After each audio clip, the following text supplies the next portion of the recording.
Hello everyone, and we've got yet another update about the bearing doxing situation. Yeah, I just can't get away from it, and well, it seems like some very interesting developments have taken place. Now, full disclosure, I got all this from Bearing himself, and he wants me to do the honours, so I guess it is a bit of an honour. Now, what Bearing has uncovered is this. On Encyclopedia Dramatica, there are numerous chats on the pages of the website where moderators and editors talk to each other to discuss edits of the articles and what they should put in, what they should take out, stuff like that. And interestingly enough, the comment section of this particular article, the Bearing article that is, has brought up some interesting points. Now, there are some things that I'm going to talk about as well that isn't really controversial, but I think it needs to be said because I keep forgetting to say this constantly. And I think this is kind of like a silver lining to all of this. I think this is probably the more positive part of this, in my opinion, than the more damning evidence that you're about to see. Now let's see the first screenshot here that we have uncovered. Now the damning evidence is this, that Kristi Winters was the one who gave all the information to the Encyclopedia Dramatica editors. Now the editor in question is Cobalt Cat, who I believe may have been one of the people who was thanking Kristi Winters. I could be wrong, but I seem to recall that particular name being brought up in Bearing and my video, so keep that in mind. Also keep in mind one of the other members, because something funny happens. Now Mantequilla is a moderator, and Mantequilla is not very happy. Now this all starts off with them talking about Sugar Tits' doxing and how that was completely uncalled for, and how this is essentially libel because it's written accusations of Bearing being a paedophile. Now let's just go through this, shall we? And Mantequilla says, "What is that, lol? Also, we have no proof she's underage. You're calling him a pedo out of literally nowhere. Remember how dumb it looked when people called I'm a Skeptic a paedophile? This is like that." And then somebody else mentioned something about editing, and then Mantequilla says, "It looks like Kristi Winters wrote this article." That's not the damning part, by the way, but it gets more interesting. And then Cobalt Cat says, "Not enough spelling mistakes for that, but yeah, it needs an update. It's getting some traction right now. Not in the right way though. It looks like that was written by a butthurt 12-year-old, said Mantequilla. "We talked about it. I'm 13, thank you very much. But yeah, it was written hastily after I got the info, so I was hoping someone who fixed the article as they always do," says Cobalt Cat. "There's literally no drama other than his doxing, which we don't do. I know you want this article to be good, but it's not only skeletal, but it's against our TOS. I'm going to move it into your user space. Can you add some actual drama and not dox the guy's freaking girlfriend, please?" says Mantequilla. "I'm not trying to be a dick. I hope you get what I mean. You're a good editor, but this isn't a quality page, and I have to keep some standard." And then Cobalt Cat, probably being self-deprecating, but it's probably true. He's not a good editor, he just says nope. And then Mantequilla says, "Lol, just write a page that stands on its own merit, and isn't 2 sentences, 6 YouTube videos, and a bunch of docs. If you hadn't written that page yourself and looked at it, you would have deleted it. Also, calling his girlfriend 14 and saying he's a pedo, then doxing his girlfriend is a Jenny McDermott thing to do. Zed, this is an average YouTuber ED article in terms of keeping some standard. There are better places to enforce them," says some guy. I never quite got his name. "Literally a dozen people have come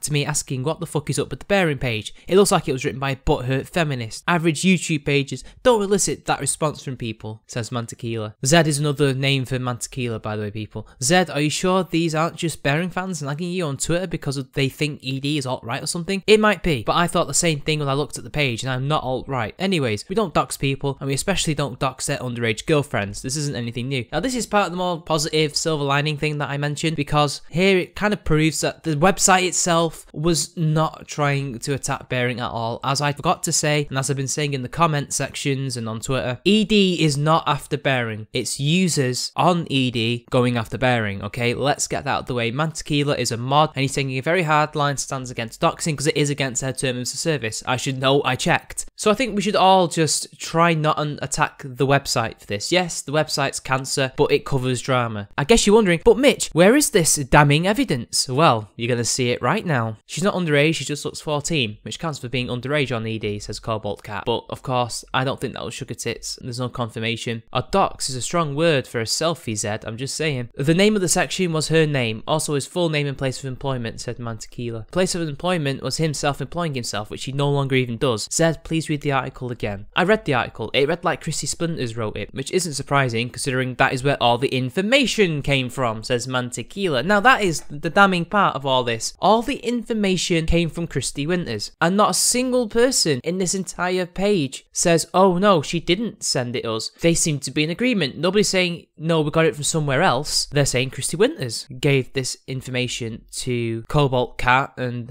whoever the other editors are. Of course, then they start arguing semantics about what is and what is dox. Now, one of the people who was saying that it wasn't doxed got called out by someone called Vermin, I do believe. It's kind of hard to really follow this chat page because it doesn't make a whole lot of sense, like who's talking, who's listening. It's just kind of hard because all the usernames tend to be in random places. But this is what Vermin says, and he says, lol, didn't you complain to WordPress to have your birthday removed from the blog that Oliver Smith wrote about you? It's a bit ironic how you're complaining about not being able to dox people right now, don't you think? And that is in response to the avatar with the bright shining light on it. I don't know his name. And then he responds, you don't really know the full story of the Oliver situation, do you? The DOB on that wasn't even accurate. Get a shower. No, and I don't care, and I have the day off, says Vermin. So yeah, this guy's a hypocrite. Yeah, very interesting, don't you think, people? But anyway, that's pretty much it. So we have some pretty damning evidence that Kristi Winters was the one who supplied all the docs information to Cobalt Cat and the other editor of this bearing page. If this is true, this means that Kristi Winters somehow uncovered bearings docs and had it for a long time. And this means, therefore, that she could have doxed him, or at least found this information somewhere. We don't exactly know. I'll leave that for you to decide. But I think this is pretty damning evidence, don't you think? But hey, that's just my opinion. There's no definitive proof other than what some moderator said. Until next time, I'll see you later.